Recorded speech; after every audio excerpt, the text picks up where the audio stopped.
Welcome back to my channel, Inflightmuzik. My name is Ian, and today I want to go over how you can layer your kicks and 808s without having to use Sidechain. And if you're looking for more FL Studio and music production tips and tricks, be sure to subscribe and hit that notification bell so that you are notified every time I make a new video. So if you don't know what sidechaining is, specifically sidechain compression, it's a technique that a lot of people use with their kicks and 808s, where they can duck the signal of the 808 down whenever the kick hits. That way the kick has a lot more punch and clarity whenever it hits. I'll leave a link in the description below from one of my older videos where I show exactly how to do this, plus some advanced techniques. But for now, I'm just going to show you a few tips and tricks to where you can get your kick and 808 to hit just fine even without using it. So I'm going to load up one of my kicks, Kisser kick.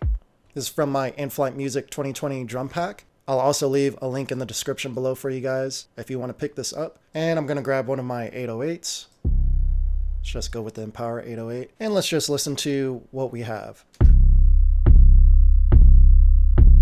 So the first thing that people recommend is just leveling your kick and 808. But before you even get into doing any of that, the most important thing is to actually check whether or not the kick and 808 are in phase alignment with each other. And in FL Studio, it's pretty easy to do. Just go into your kick and you'll see this button right here that says reverse polarity. And that will literally flip the phase of the kick or any sound that's inside of the sampler here. And the idea behind this, if you have two waveforms that are identical to each other, the sound will actually get much louder. But if you have two waveforms that are identical to each other and they are in reverse polarity, the sounds will cancel out. And that's what ends up happening when you have a kick and 808 together.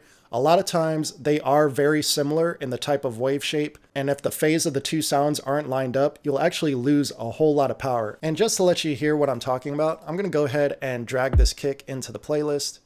And I'm just going to duplicate this kick. And when I play it, you'll hear that it's extremely loud.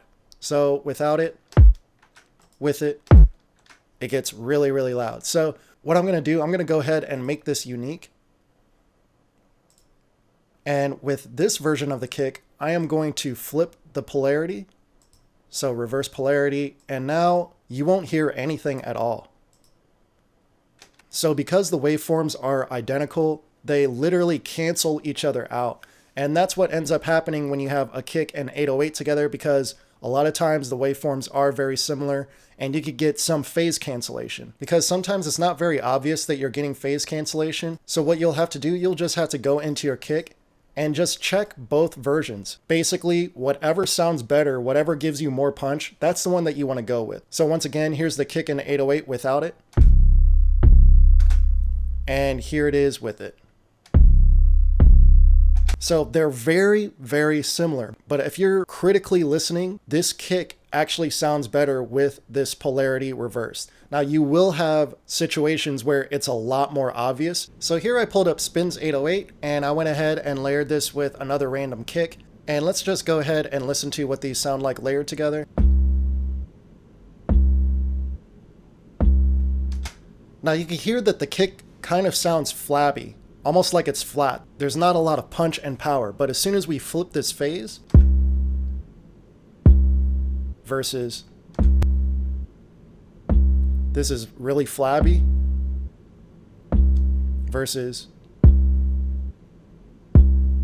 big difference with punch and power. So if you're someone that's already picked up my kit, you'll notice that a lot of these kicks and 808s already match pretty well. And reversing the polarity, you won't really hear much of a difference, but I still recommend going ahead and flipping it just in case you've made any changes to your 808. And that's what you're going to realize as this tutorial continues. Check the phase so that you're making sure that you're getting the maximum amount of punch and power every single time you make any changes to your kick or 808. So this is where you want to start getting into leveling. I like to level my kick and 808 together inside the channel rack before adjusting the volumes here. That way we get a nice balance before we even touch the faders. What you'll notice is that the 808 is peaking over the kick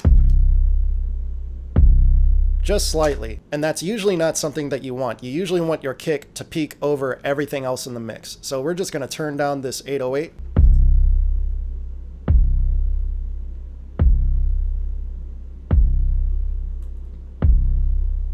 And there we have the the 808 underneath the kick, and you can already hear a lot more punch and power coming out of the kick, while at the same time we're maintaining a lot of the power from the 808. So after you get your levels right, the next thing that you want to do is create a pocket for both your 808 and your kick. And on the master, I'm going to pull up one of my favorite plugins. This is a free plugin. I'll also link this down below. It's called Span. It's made by Voxengo. I mentioned this almost every other video that I make. And we're just going to look for the fundamental frequency of our kick.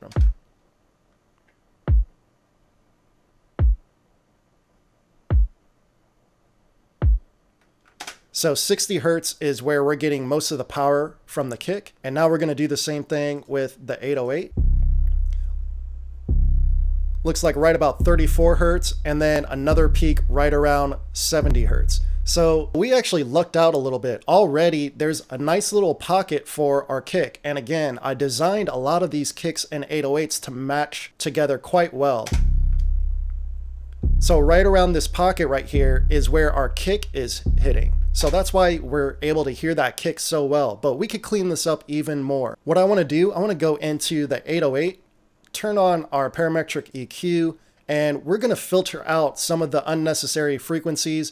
Keep in mind, it's literally impossible for the human ear to hear anything below 20 hertz. It's usually just rumble, and that takes up a lot of energy in the mix. So getting rid of those extra frequencies really helps. So with this parametric EQ, we saw that we were hitting right about 34 hertz. So I'm going to move this low cut up to about 30 hertz. And right now I have the low cut shape set to steep 6.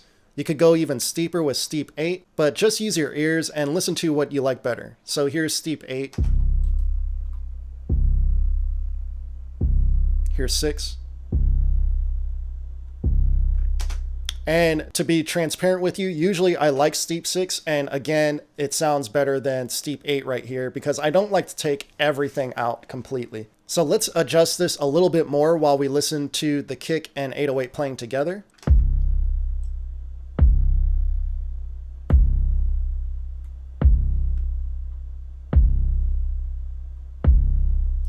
So I actually like it right at 31 hertz. Something that happens with parametric EQs when you're not using a linear phase EQ, which is what I recommend whenever you're doing cuts in your mastering. Anytime you're cutting low end on your master track, go ahead and use a linear phase EQ instead, because that will maintain the phase relationship. Anytime you're using a ordinary parametric EQ, which is non-linear, you're actually changing the phase relationship. So we're actually using our ears right here and listening to where we get more power and punch out of the kick and 808 because we're literally changing the phase relationship. But once again, let's go ahead and go into the kick and reverse the polarity to make sure that this is the best version of the balance between our kick and bass right now after we've made these changes with this EQ. Versus... And our ears were right. The adjustment that we made right here still maintained the punch and power that we had originally. And without the EQ, you get a lot of extra low end rumbling, but with it,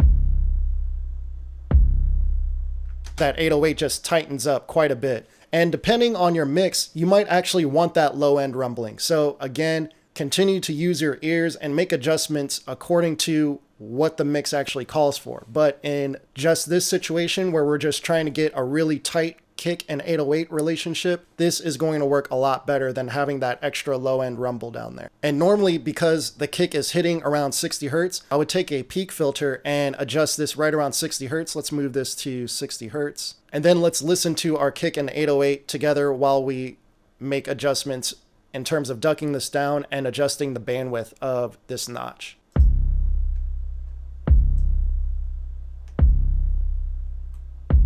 We got a little bit more power there. So that's helping to glue this kick and 808 together. And again, you're noticing we're not making a huge dip right here because there was already a dip right where the kick and 808 were hitting. And then from there, let's look at the top frequency of the 808 and see if we could get more knock out of it. So again, we're going to look at this spectrum analyzer and we're going to solo our kick, and let's take a look at the top end. So right around 350 hertz, we're getting our highest peak that's above this fundamental. So in the kick EQ, let's go ahead and give a little boost to right around 350 hertz. I'm going to use this yellow band right here. We'll move this down to 350. Let's listen to both the kick and 808 as we boost this area.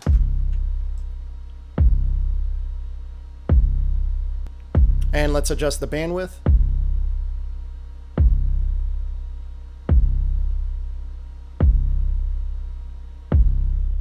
And typically with EQ boost, you want these broader strokes rather than these smaller notches. And then usually it's the opposite whenever you're ducking frequencies. You want more narrow cuts. So here's the kick in 808 without this. And with it, you're just getting more clarity, more definition out of that kick. But again, we can enhance that even more by going into our 808 and clearing up that area. So here's before and after. And you could just hear that high end just punch through even more. And again, it is a very subtle difference, but once other elements in the mix are playing, these little techniques start to add up. And again, let's check the polarity because we made changes. So without it, with it, and sure enough, we get a little bit more power with the polarity reversed there. So another technique that you could use without sidechaining, you can actually go in and delay either your 808 or your kick so that they hit at slightly different times. Something that's become really popular is delaying the kick so that the 808 comes in first and the kick hits right after. But back in the day, it was actually really popular to have your kick hit first and then your 808 to come in after. But I'm going to show you both right here. So right now we're in the kick. We're just going to delay the kick a little bit.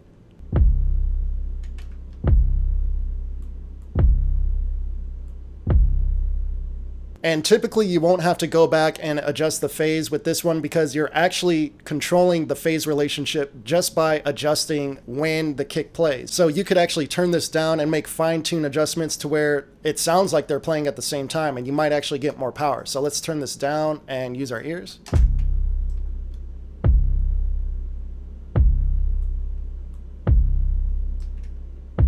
Right there sounds like a lot of punch and power. And like I said, you could also go in and just delay your 808 instead. So here's before.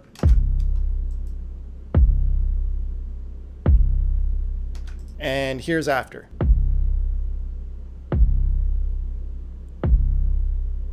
And that just gives some distinction between the kick and 808. Now, another thing that you might notice on some kicks, specifically the kicks that I made for my drum pack, you'll see that these waveforms are really built to allow for some nice clipping. So something that's really popular nowadays is to get drum packs where the kicks are already clipped for you. I didn't necessarily want to do that because sometimes you just want a nice punchy kick without the clipping and you can't undo clipping. So you're pretty much just stuck with that sound. But if you did want to go in and clip this kick, you just go into the pre-computed effects, hit clip, and just adjust the boost knob until you start getting these waveforms to square off a little bit.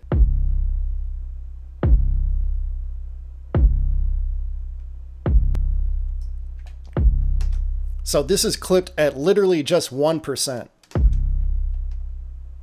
Here's 2%, 3, 4, that's 5.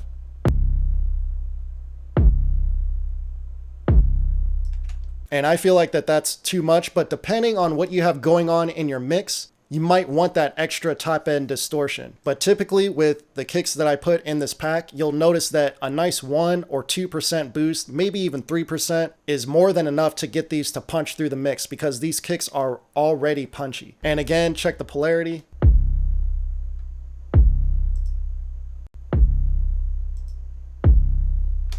And you'll hear that we get even more punch and power by flipping the polarity back to where it was at. So if we go into these pre-computed effects, let's boost this up to where we didn't like it at 5%. And we had the polarity like this. I'm guaranteeing that when we flip the polarity, it's going to sound real nice. So here it was originally. And you could hear that it's just really smeary. But when we flip it, you should hear some knock in this kick.